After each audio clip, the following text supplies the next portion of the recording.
Just watched Swapped, and this is definitely a gem, so here's a video about it. It starts off in this forest infested by birds, and this is where we meet Ollie collecting leftover crumbs from the birds. After almost getting captured by one of the birds, he explains that this isn't the worst day of his life. Apparently long ago when he was a child, this forest used to belong to the pukus. This is the name of their kind. In his reminiscing, he also recalls a story his grandmother once told him. How long ago all creatures lived together.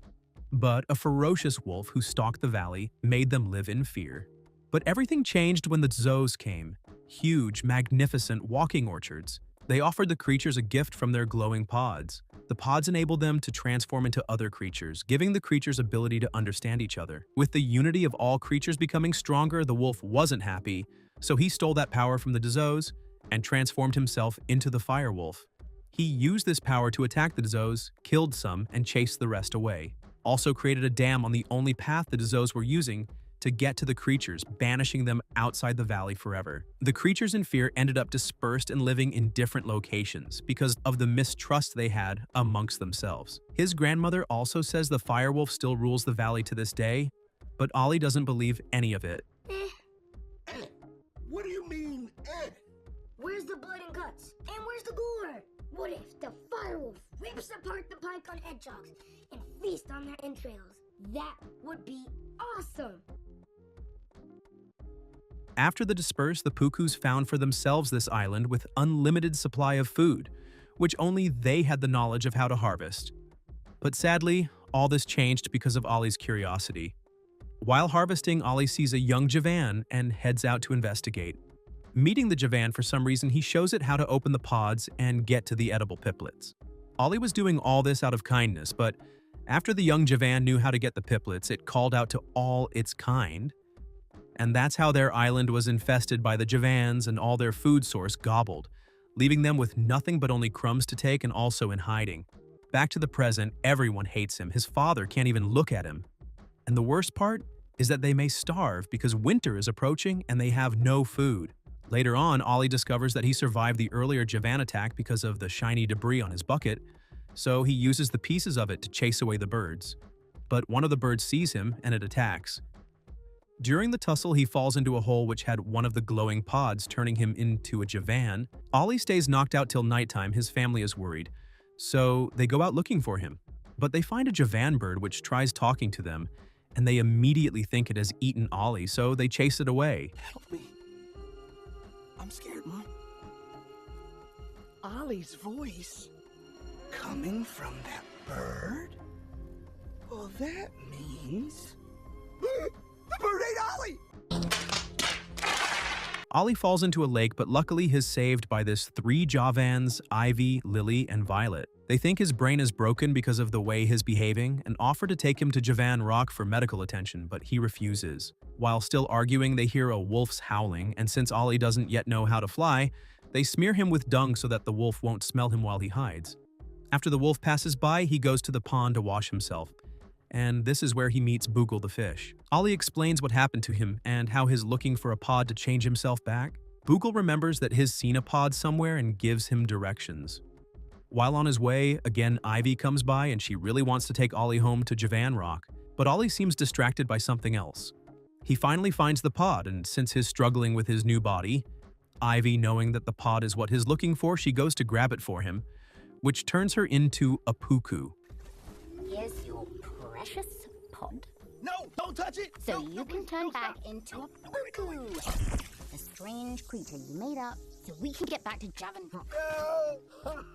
After a long argument, they go back to Boogle and ask if he knows where they could find other pods. Surprisingly, he knows where more are. Boogle says he's been alone for so long, ever since the great rock slide flooded the valley, which apparently separated him from his family, so he's had enough time to swim around and see so many things. Boogle points out that there's more across the valley on a waterfall. Since Ollie can't yet fly, they go on foot. On the way, they are attacked by wolves, but luckily they enter a snake's nest, and the wolves are scared of snakes. So they seize their chase but still sabotage the two, leading to this falling to their death moment, and Ollie finally decides to learn how to fly. After some catching up time together, Ivy explains that when the Dizos left they lost their food source, most of them died from starvation. She explains how meeting a puku saved the Javans from starvation. This shocks Ollie, but He decides he won't say a thing. The next morning, they finally find the waterfall, but turns out it was also the wolves' den location. But luckily, Boogle had also swam to the same location. He decides to distract them as the two go for the pods. They promise to get one for him so that he can turn into one of the creatures he desires because he's been alone for so long. You guys are my only friends. And when you change back, I won't have any friends anymore, so I was hoping that maybe you could Get you a pod. When they get in the cave, they find there's only one pod. They start arguing on who's supposed to take it, and Ollie finally decides to say he was the little Puku who showed her how to open the piplets. You ate everything. You ran us underground, and now we live off your scraps. My dad told me that outsiders weren't to be trusted, but I didn't listen. The wolves finally catch up to them, and they both fall on the pod, turning them into a booglefish. Also, how the creatures are able to turn into a different creature is by calling the name of the other creature right before touching the pod. When they fell, they were calling Boogle for help. So yeah, that's how they turn. And yet again, Boogle knows where more pods are, and he also has a plan on how to get them. This guy had a contingency plans for every possible outcome. You are? Yeah. I'm man. They get to the waterfall, which was filled with the magical pods at the top, but the problem was one fish could not swim alone to the top, but together they can.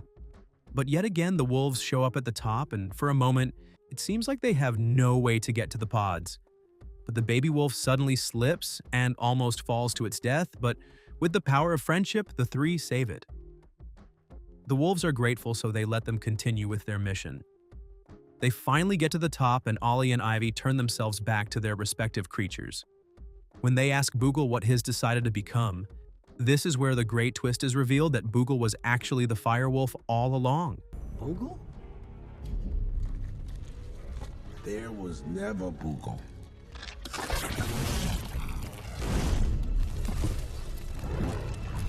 There was only ever me. Turns out when he chased the orchards away, they sent one more back, which turned him into a booglefish to trap him. And now he promises he will rule the valley with fear once again. Ivy tries to get a pod so that she can use it to turn him back into a booglefish, but the firewolf attacks her, leaving her totally injured and unable to fly. With no other way to help Ivy, Ollie decides to carry her to the Javan rock so that she can get medical help. The firewolf is out burning the whole forest, so they decide to team up and help all trapped creatures. And they all go to seek refuge in the Puku's island.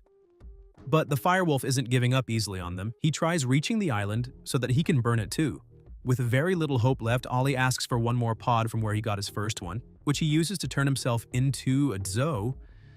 The fight is brutal and Ollie almost loses, but while on the dam, he uses his strength to destroy the rock wall, which takes the wolf out, but also he's not spared by the water. The magical orchards find him and use the magic pods to turn him back, and I guess that heals him too. So yeah, that was Swamped. Some people didn't like it, but I enjoyed it. Let me know what you think.